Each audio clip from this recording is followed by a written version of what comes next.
Har doim aytganimdek, millatning yomoni bo'lmaydi, odamning yomoni bo'ladi. Va xuddi shunday odamning yaxshisi ham bo'ladi va o'sha yaxshilikni kimga qilishni bilish kerak. Ko'rib turganlaringdek bu kartada turklar bilan tushganmiz. Hech qanday samolyotda ham ortiqcha gaplar bo'lmadi, bizdan ham ortiqcha gaplar o'tmadi. Va mana shu joyda ularning bitta o'yinchisini otib qo'ydim, ya'ni samolyotda chiqqan o'yinchini.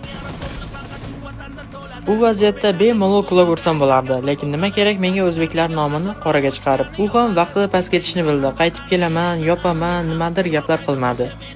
Eyvallah Samucum, eyvallah. Kanka çıkar mısın arkadaş gelsin? Tamam abi gelsin. Eyvallah, eyvallah canım.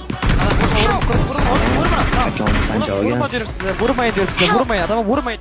Meni David voradi deb o'ylab, sherigi shoshganidan otib qo'ydi. Otmanglar, sherigim kelyapti deganim uchun komandasini bu yerdan olib ketdi. Kanka bekle, gelsin çık buradan, çık buradan, çık. Mana nima uchun yaxshilikni bilganga qilish kerak. To'g'ri, o'zbeklarda ham shunaqa tushunadiganlar bor, lekin o'zbeklar bir-birining orqasini